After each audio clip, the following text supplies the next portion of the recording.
Hello and welcome to Unparliamentary Language, a political podcast that has broken its spending limit. And how are you, Rob? I'm very well, thank you. How are you? I'm very good, thank you. I've just got back from doing the patriotic duty of touring the royal palaces. Oh, very nice. Did you see the Queen? No, she wasn't in. Sadly, a flag flying doesn't mean the Queen's in since they changed the law like 10 years ago or something. So it has to be a specific flag. Fun fact. Was at least Meghan in? Like, there's got to be a grade of royal you saw who was in, right? I think Buckingham Palace is only open in the summer because that's when no one's around. They're all up in Balmoral or wherever they are. And obviously Meghan's in a different palace with Harry. So they all have their own palaces. There's a lot of palaces. I didn't do them all. I just did Buckingham Palace and Windsor Castle. That sounds super cool anyway. Yeah, it was a pretty good day. I'm not going to lie. Nice for a Monday. Headline Quickfire. So our first one, which I think you want to tie into another story as well. Trump strikes deal with EU to prevent trade war in the Times. This is the story, sort of the aftermath of Trump's whirlwind tour around Europe. I think we talked on our last podcast about that Trump had visited Britain. Also in that tour, he visited the EU and NATO and gave a big sort of shouting at to the EU about various, that they weren't spending enough for their military. And then he went on to Russia, where he had a rather cozier meeting with President Putin, which didn't go down well at home. Some of the major news networks, even Fox at the time, said it was a really disgraceful performance from the president. And one of the lines that Fox took most umbrage with was when Trump was asked, do you think that Russia hacked the election? He said, there was no reason that they wouldn't. Sorry. He said there's no reason. So I've made the same mistake that Trump did now. That's terrible.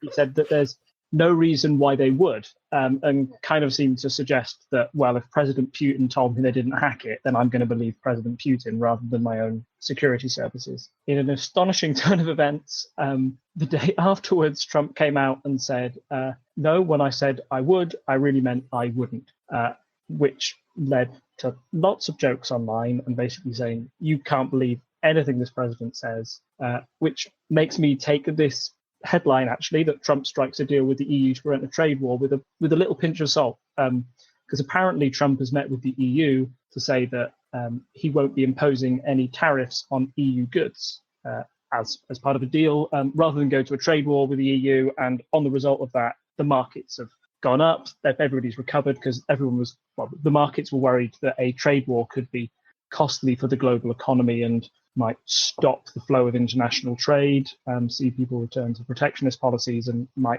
cost, I think, over 500 million was a figure I saw. But that's a big figure. Yeah. But there's a lot of big figures you can just sort of band around. So Trump has said this, but I must reiterate, it's only something he said and not something he signed. With everything Trump does, I will believe it when I actually see it on paper rather than believe what he says. Fair enough. I also think maybe another thing that came out of that was Trump was threatening all these trade deals, trade wars sort of stuff, and then didn't realize that people could do it back to him. Seemed to be like a takeaway that I saw. Yeah, the Chinese went quite hard on American goods, haven't they, as a response? Yeah. So I think maybe he underestimated how much people would do it back to him if he did it to them. But we will see how it turns out. So on to our next headline from the Daily Mail. Furnace Friday. Yeah, this was the news that temperatures around Britain were going to reach a high of, I think it was about 33 in London, if not 35. Very, very warm after 2 weeks of just non-stop sunshine, no rain. And as a Brit, it was just, We're not used to this. We're not built for this. And I can't remember a heat wave that has lasted this long. When we say heat wave, we normally mean a few days. We don't mean several weeks without rain. The grass is dead. That doesn't happen. This is Britain. We've rained on it for 400 years. It should be bright green. Yeah. It's been insane. I've eaten a lot of ice cream, a lot of ice, anything to keep me cool. All the windows open. It's been pretty horrific over here. I'd also like to add in an amusing headline. So for once, I think this is the Daily Star actually giving us some daily news about the effect of a star. with heatwave Brits at boiling point, which I just quite liked, and it just had a giant picture of the sun behind it. I mean, I suppose it would have been better if it had been led in the Sun. There's a lot of newspapers about the Sun, really. Yeah. Never really noticed that before. And now our next headline from The Independent: May snubbed by Europe as no-deal Brexit looms.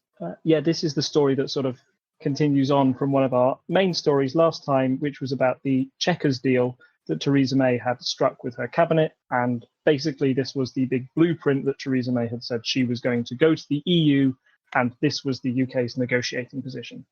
Last time, I think I pointed out a couple of flaws in that negotiating position, that it doesn't really solve the Northern Ireland border process. Trade's a little bit iffy as well. And surprise, surprise, now May has sort of taken it to the EU. They've said, no, you're going to have to sort this out, come back with another plan that maybe we can sign off of, because this one isn't good enough. This means, as the headline suggests, that it raises again the possibility of a no Brexit deal. If Theresa May had to sort of lose prominent cabinet members to get this through, to get a compromise deal through that barely passed through Parliament before it broke out for the summer, to then go to the EU with that deal and have it rejected is pretty damning of the Brexit process overall. It just once again raises that no deal prospect and pushes us towards that cliff edge. Which we don't want. We really don't want it. No, please no. No. I don't know if you saw the Times headline as well on Sunday that suggested that the army might have to be involved to ship around food and medicine supplies as a result of no deal. It's getting into, I think Andrew Neil, who does one of the main politics programs over here, said it was entering the theatre of the absurd. And I mean, it is kind of, when you say that the army is going to get involved, that seems ridiculous. But if it actually happens, then you get a sense of the scope of political crisis it would be if we entered no deal territory. And so on to a headline I don't really understand because I don't follow sport. In the Sunday Times, I just had to add this because it just sounds ridiculous. Exposed. Qatar sabotage World Cup rivals with black ops.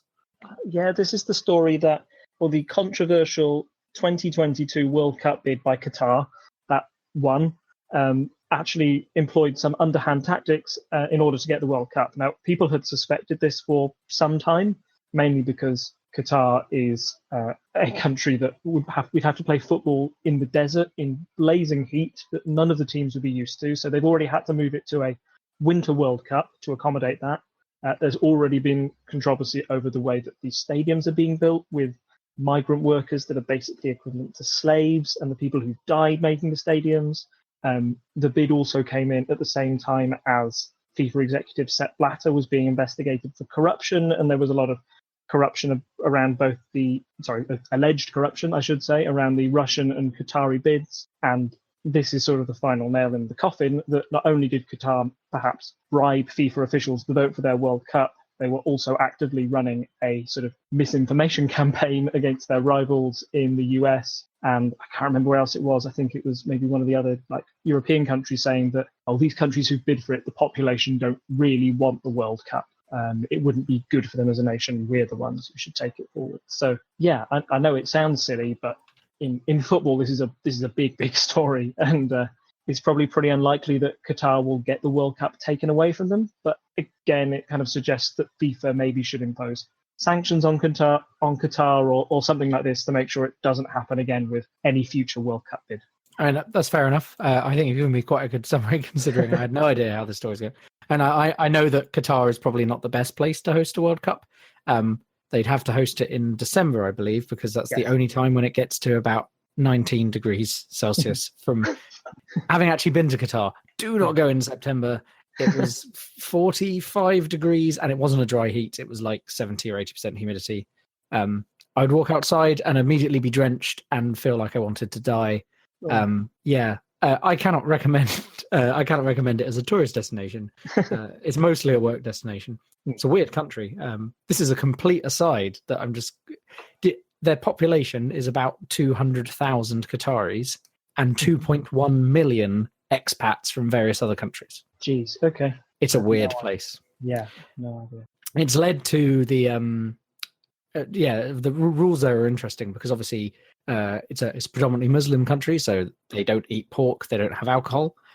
But because there are so many foreigners there, they basically have to offer bacon and alcohol to people who visit.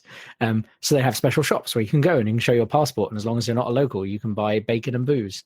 Or as I described it, and is now still the name of a chat between me and my friends on Messenger, limited access to gin and bacon. It's trying time to be British, really. Yeah. And now for our next headline from the Financial Times. Deutsche Bank shifts half its euro clearing from London to Frankfurt. This is probably most closely linked to the May snubbed by Europe headline. Deutsche Bank, which is quite a big financial concern for most of Europe and the world, shifting half of its euros from London to Frankfurt suggests that they want their money in their country, so it's safe if a no deal happens. We've already touched on what would happen in a no deal, but certainly the financial consequences would be quite severe. And they could even be quite severe, even if no deal doesn't happen, but everybody's scared it will.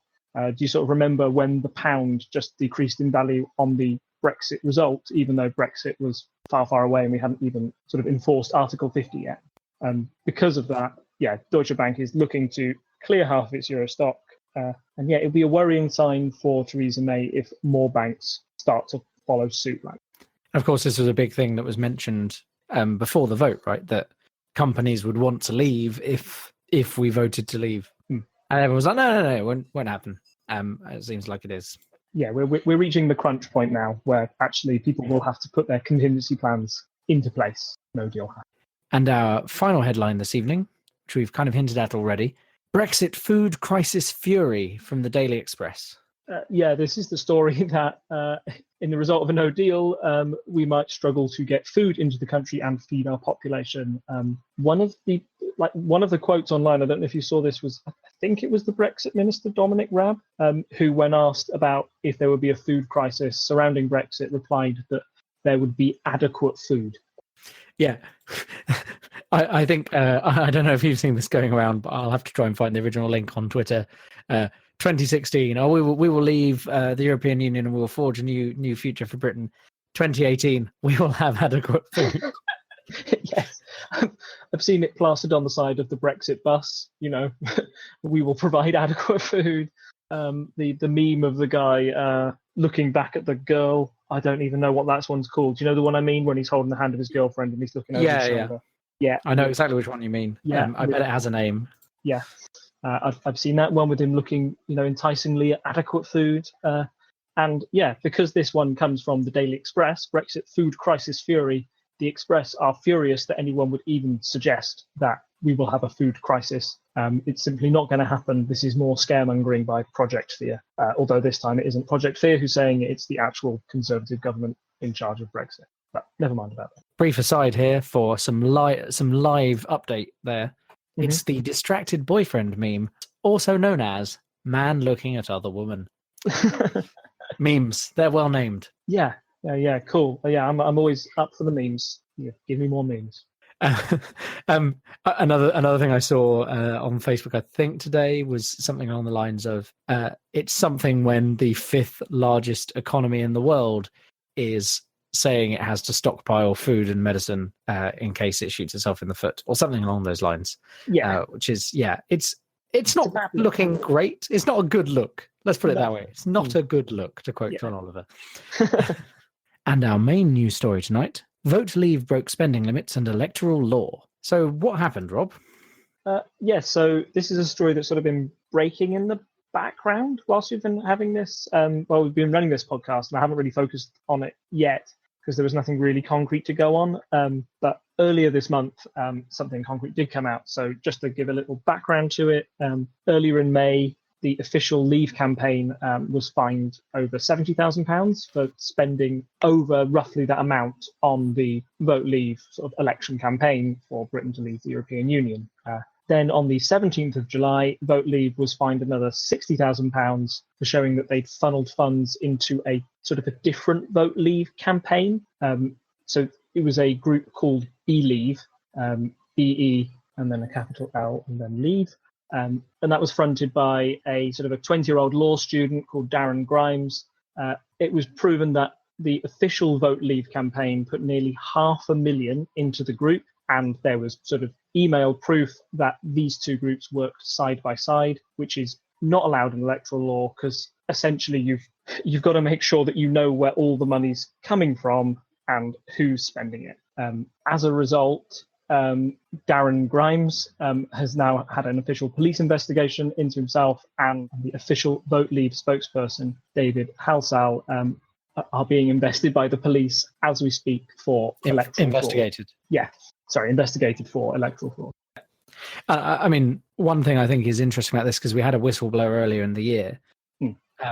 I know that I believe Darren Grimes has basically said, I mean, correct me if I'm wrong, he may have said something new, but I believe he's kind of doubled down and said, oh no, they never did anything wrong, and I'll fight this.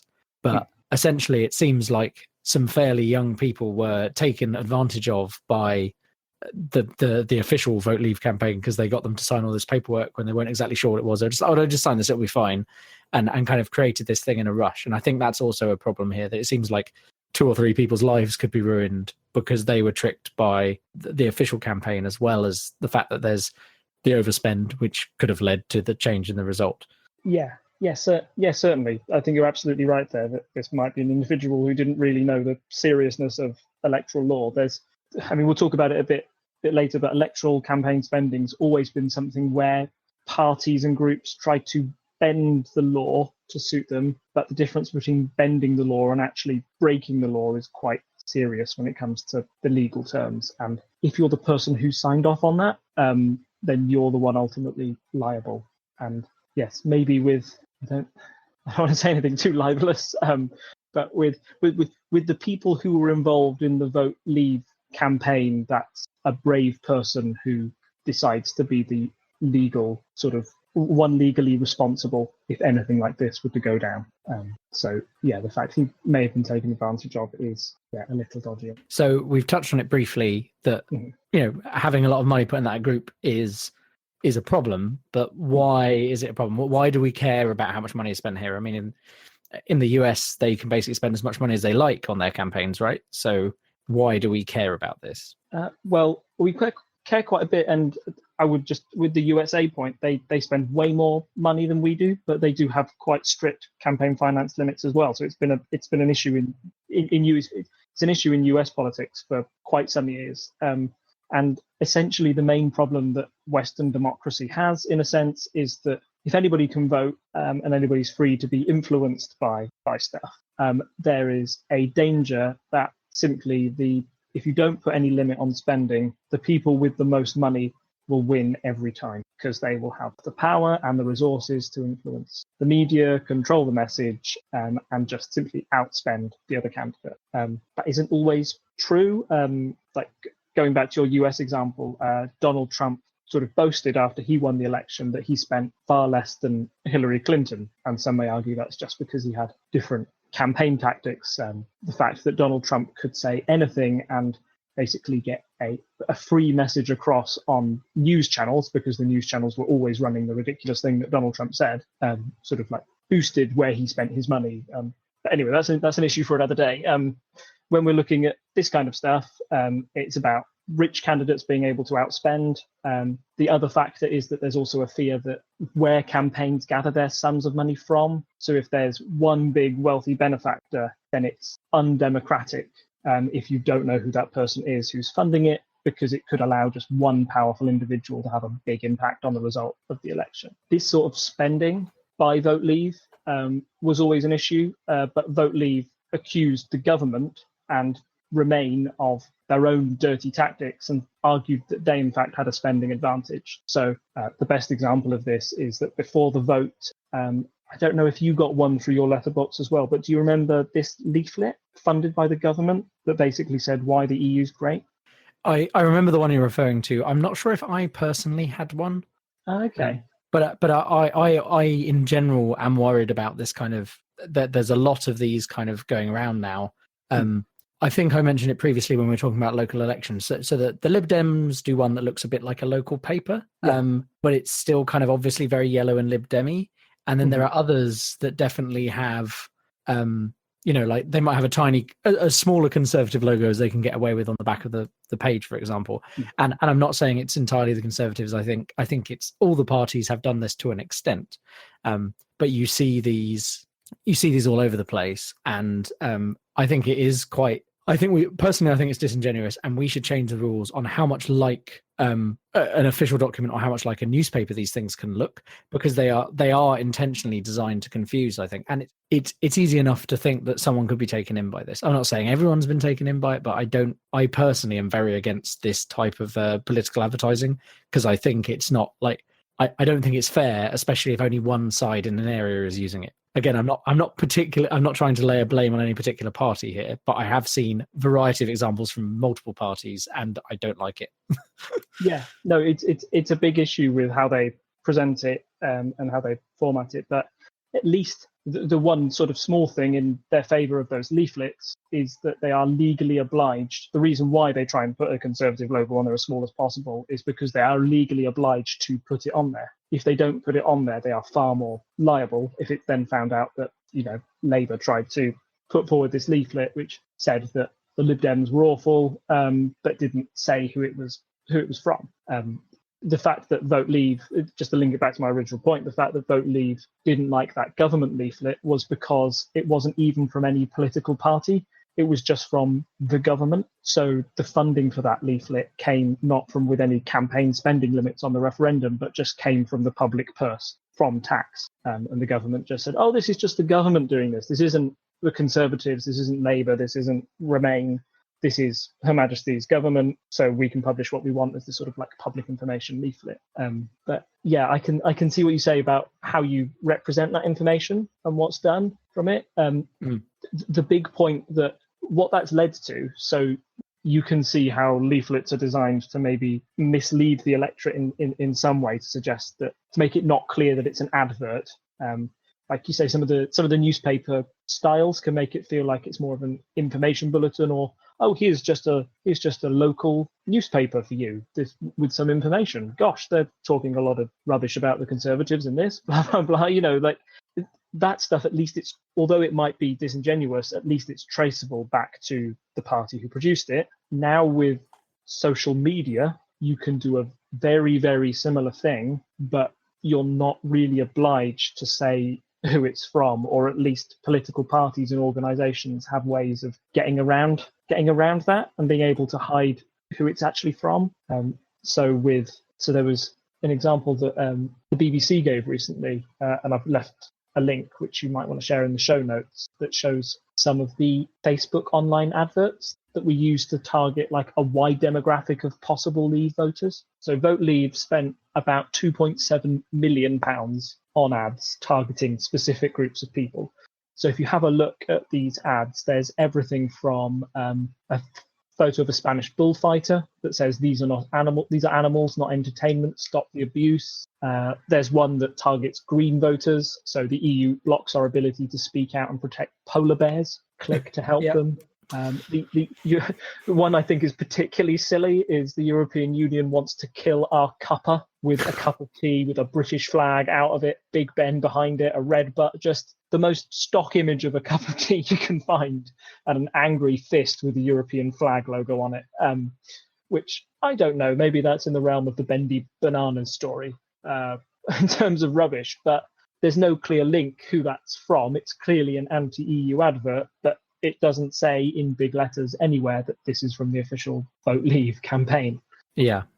I think some of my other ones, sort of like influential ones, are the I agree with Corbyn on the EU. I may have mentioned this in previous episodes, but I watched some Vote Leave video that was shared on Facebook. That was one which was pretty clearly Vote Leave. And one tactic that they used was quoting Corbyn before he became Labour leader, and using his words where he said the EU's rubbish, and essentially saying, if you like Jeremy Corbyn, you should vote against the EU, which was not the official line of the Labour Party at the time.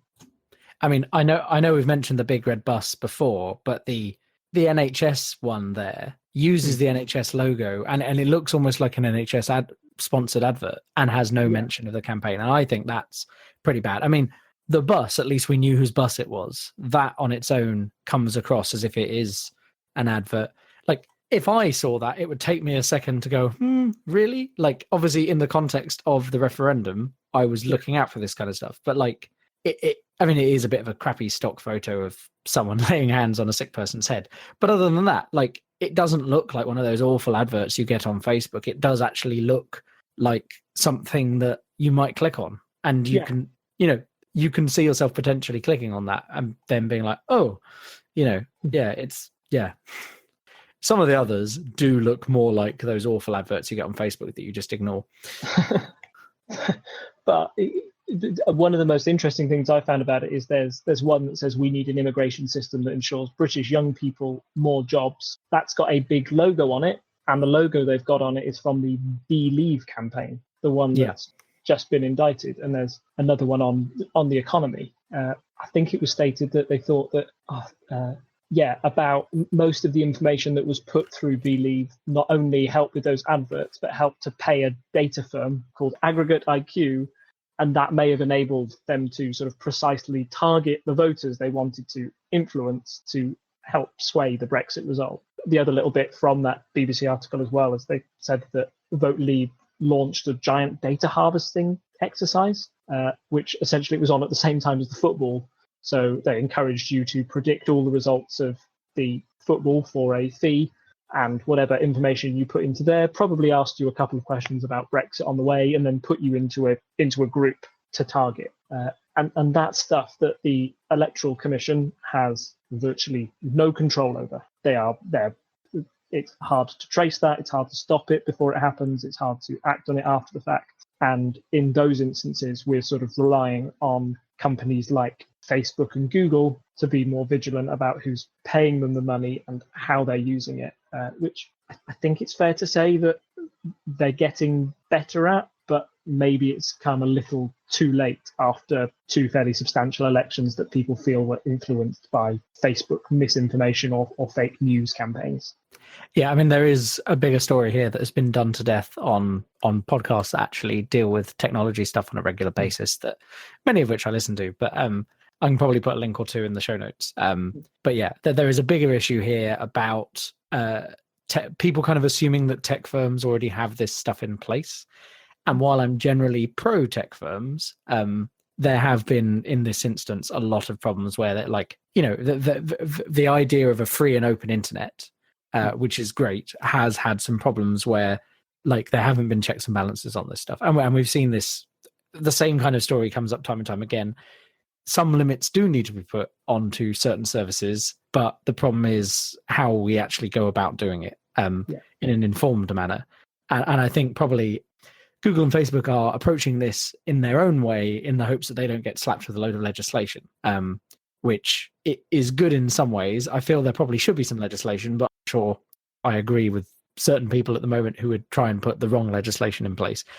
We've also seen a lot of discussion recently in the US with net neutrality.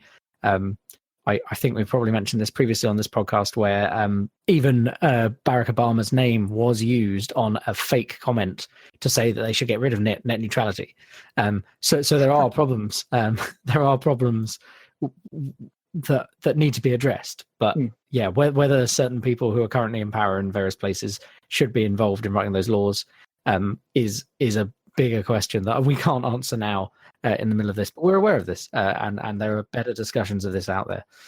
Yeah, the one small point I had relating to that is that the recent Irish referendum on abortion, effectively Facebook and Google banned adverts that came from outside of Ireland or stopped them to an extent, which effectively sort of stopped US lobby groups who might have an interest in stopping abortion rights in Ireland getting involved. So trying to limit foreign influence or limit where those adverts are coming from is something that they've started to do, or they saw the potential effects in that referendum and tried to turn it off. But I think you're entirely right. This is something where we're sort of still at the mercy of Facebook and Google, and having some actual legislation in place by governments who seek to promote free and fair elections, probably what you want, rather than tech firms who are just doing it because they're afraid they might get sued or slapped on the wrist at some date.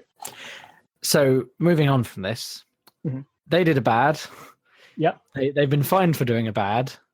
Does that mean we can redo the referendum? Does that mean we could, is there precedence for this? Have we rerun elections in the past where people have been found manipulating votes in this way, manipulating not manipulating votes, sorry, manipulating the public in this way. Well, yeah, there's a couple of examples, but I'll just run you through one. So in 2010, there was a Labour MP called Phil Wallace. He was found guilty of manipulating photos on his leaflets to make it look like his main rival, a Lib Dem MP, had basically been arrested by armed guards. The Lib Dem MP also stated that the leaflets issued by Wallace falsely portrayed him as taking unlawful foreign donations and linked him to Muslim extremists. And the result of this election was that the Labour candidate Phil Wallace won by 106 votes. So it was super likely that with such a narrow margin that these election leaflets that effectively had lies in them would have had an effect. The result was that the election was rerun. The Lib Dem candidate still lost, but the Labour candidate, Phil Wallace, basically lost his job, lost his place in the Labour Party, and it was all very embarrassing for all concerned. The second example is that, do you remember this Tory election fraud kind of hashtag that was going round after the 2015 election and sort of into 2016? I think I do briefly, yes. It was a story that sort of rolled on, and Channel 4 covered it in quite a lot of depth. Essentially, it's closer to our story tonight about campaign spending.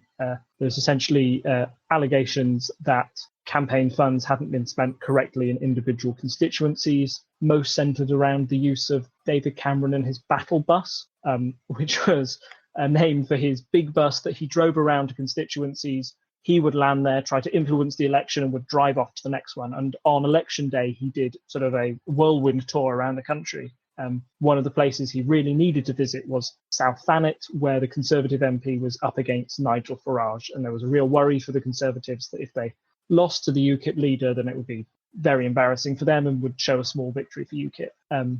Essentially, the MP for South Thanet was charged by the Crown Prosecution Service for going over his spending limit. But the problem was that this was revealed only 2 days before the 2017 general election. So there's no time to call a by-election or rerun it again because they're rerunning it in 2 days' time anyway.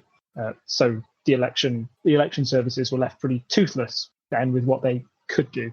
But there was a possibility that they might have run a by-election to rerun that election basically and check the result was fair. So the usual thing I would put in front of my post now if I was on Reddit or something is, I am not a lawyer, I am Al. But it sounds there like there is precedence for a vote being rerun and a second time where the vote would have been rerun, but just due to circumstances, it was too late to actually do it. Because, as you say, there's no point in having a by-election 2 days before general election because you'd have an MP for 2 days. That's a bit silly. Yeah. So seeing as there is precedence, does that mean a second referendum? I think it is really unlikely that we'll have a second referendum in between now and when Article 50 is triggered. I think there's a few reasons for that. Mostly that the Electoral Commission has quite like a small amount of influence it can actually do. Like running a by-election is very different to making sure that you rerun an entire nationwide referendum campaign again. And the bigger point is that to enforce such an action, it would probably need the support of at least one of the major political parties, both of which who are still in favour of going ahead with Brexit, essentially. So I think from that point of view, a second referendum, because of these findings, is unlikely, which will frustrate Remainers who will feel that the result was sort of stolen from them. To use a football analogy, the hand of God with Maradona, it was clearly a handball. Everybody saw it, but the referee didn't see it at the time. And guess what? They didn't rerun the match. You had to carry on with it. You had to deal with it. You had to put your hands up and say, "Oh, it's really frustrating. We should have got a decision. The decision went against us. However, there's little we can do to rerun it." The one thing that could maybe force a second referendum is that if public opinion has significantly shifted to think that we shouldn't leave the EU and that we should remain. Essentially, since about, I've put a link, and hopefully we'll put a link in the show notes to the polls. So I might just merge this with our little poll watch section because we're going to point on a couple of things and a couple of trends here. But since January in 2017, the majority of people thought that we were right to leave the EU. Since then, it's been ticking down and down, and now for about the past 6 months, I'd say. The majority of people think that we were wrong to have left the EU, and there seems to have been a significant dip in July with this news of the Chequers Agreement and that effect. It's still pretty close. It's still a couple of percentage points, but it at least suggests that public opinion is slowly changing and that people regret the decision to leave the EU. However, the more interesting poll that happened afterwards was people asked, like, what should happen next? And a variety of different questions. I'll read through a few, but like Brexit should be abandoned altogether. Negotiations should try and get the Prime Minister's deal agreed because it's the only remaining chance of getting Brexit through. Basically, the PM should go back to the drawing board and come up with a better idea. We should delay Article 50. We should refuse to make any more concessions with the EU and leave without a Brexit deal, and don't know. And of those two choices, there's a pretty clear three-way split between Brexit should be abandoned altogether on 27. The Prime Minister should basically come up with a new plan. That's got 20%. And screw it, we should go for a no deal. That's 24%. So the electorate is divided three ways pretty much. And there's a sizable, a lot of people, 15%, who simply don't know what they want. In short, how can any government hope to get a Brexit plan together that pleases everyone in the country when we are that split between what we want from Brexit at this late stage? Well, I think we've said it before, and it might bear repeating here that the government is putting this through, and there's no way they can please everyone. I mean that's probably a more granular version of the referendum, but I mean, 52% to 48%, whatever it is, it's. The margin is so small in the vote that 50% of people would be annoyed anyway, as we know. Yeah. But even then, within the vote leave side, so many people were promising so many different things that it's going to be pretty hard for them to please, I don't know, even 10% of the population. They can go ahead with that, making no concessions, no deal. And then when the actuality of no deal comes through, people will be like, oh, this is not what we were told it would be. For example, if that deal has the support of 24% of the country, then that's not a majority. That's not a winning majority for an election. No, it isn't. You could go to the public, and with 40% of the vote, you might be able to win. Maybe 35% of the vote and a strong third party, you may be able to get a majority in parliament.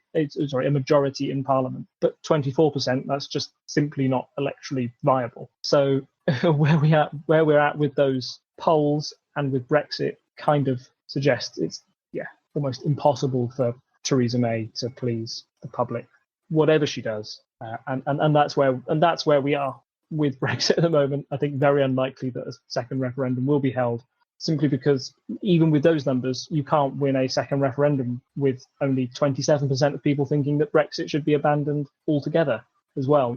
No side has the power to change things, and as we suggested for many weeks now, it seems to be in sort of like this slow trudging sort of juggernaut where we're all heading towards that cliff edge and nobody can really decide what to do to pull us back. For all of you listening to our podcast with an Android device, do us a favour and give the Podcast Republic app a try.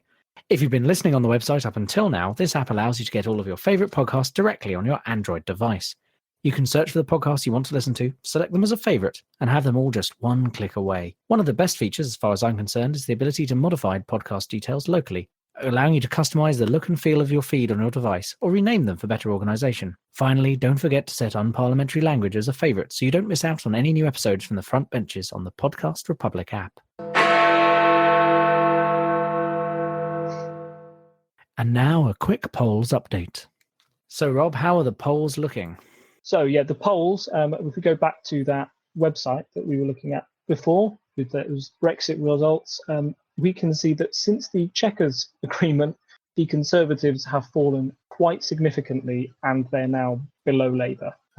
And the big winner from the Chequers Agreement, it would seem, would be UKIP, who have risen quite significantly. This does seem to suggest that most people are pretty unhappy that Brexit might not happen or might not be as hard as they wanted with this Chequers Agreement.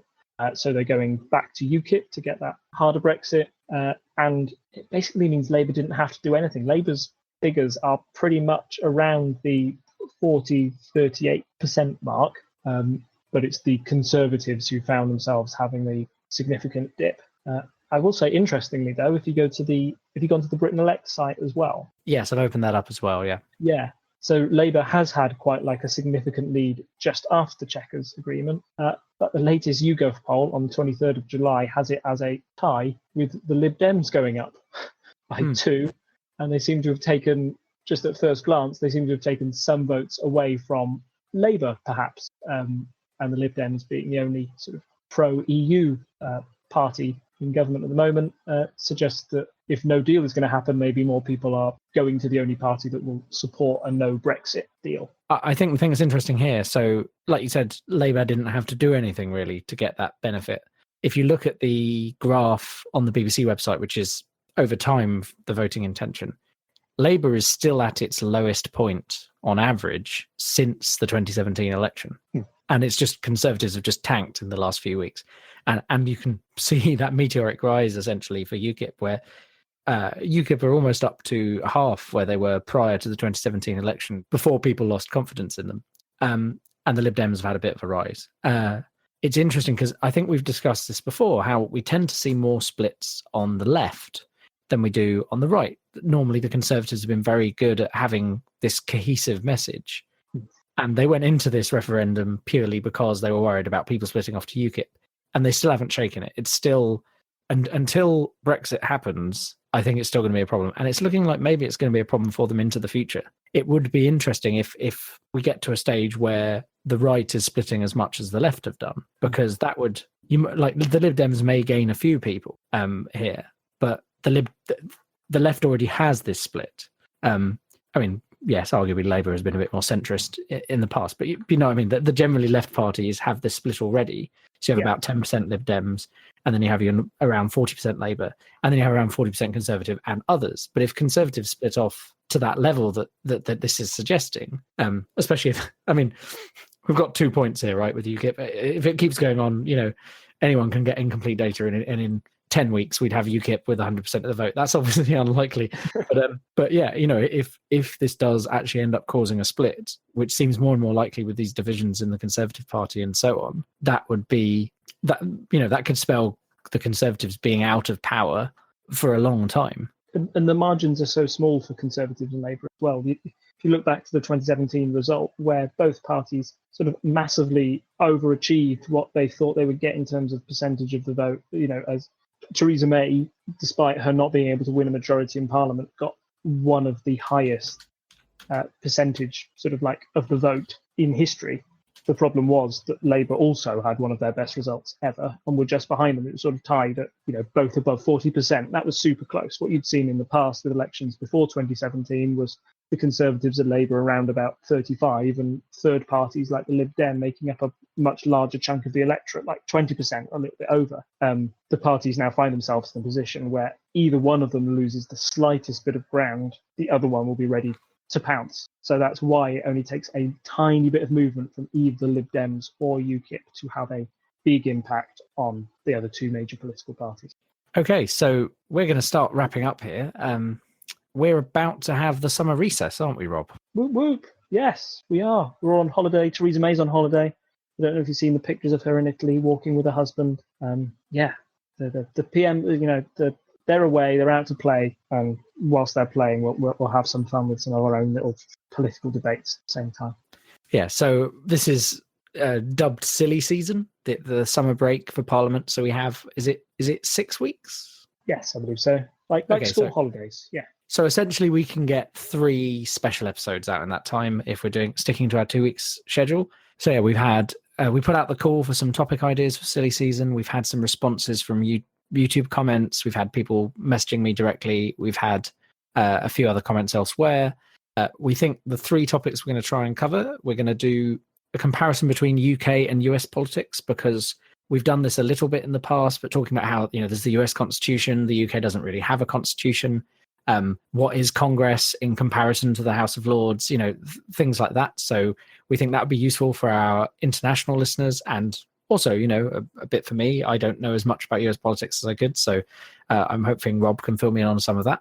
That will be our first kind of special episode. Then we're going to do an episode kind of post-war Britain, foreign policy, politics from the end of World War II kind of up to now, kind of giving a context to some of the discussions we've had. And we're then going to do a big topic that I know both Rob and I are really into, which is elections, voting, turnout, electoral systems, stuff like that. So talking about different types of voting, which we've touched on a bit before, and these will be like our 3 big topics. I don't know if we've set a particular time for these, so they may be a bit longer than our normal episodes. We'll see. We might release them as like a cut down actual episode, and then maybe some bonus content if we waffle on about something we're really passionate about. But yeah, going to be interesting. Hopefully maybe a bit more educational and less just discussing and reacting to the slightly mental two-week cycle of politics that we have been doing. And then in September, we will come back for season 2 when the parliamentary season starts back up. But obviously we'll mention that at the end of our silly season episodes as well, just to remind you we're coming back to politics proper come September. So as usual, you can find us on Twitter at unparlpodcast. You can find us on Reddit at /r/unparliamentary. You can search for Unparliamentary Language on Facebook and find us there. And you can find us at patreon.com/TTSS, where you can yet again give us a few more pennies in the fund towards buying Rob a better microphone. And is there anything you want to add at this point, Rob? Just that I'm really looking forward to those summer episodes. It'll be something different, and I think I'll have a lot of fun putting them together. So I hope everybody else enjoys them. Like you said, they will be a bit more educational in that fact. But yeah, I'm looking forward to doing them and the feedback that we'll receive from them. I hope they do help people to engage with sort of different elements of politics and help people understand how things work on the other side of the pond, stuff like that. Brilliant. So, well, without further ado, it's good night from me. So goodbye from him. Bye. Bye. Bye. Bye. Getting further away from the microphone.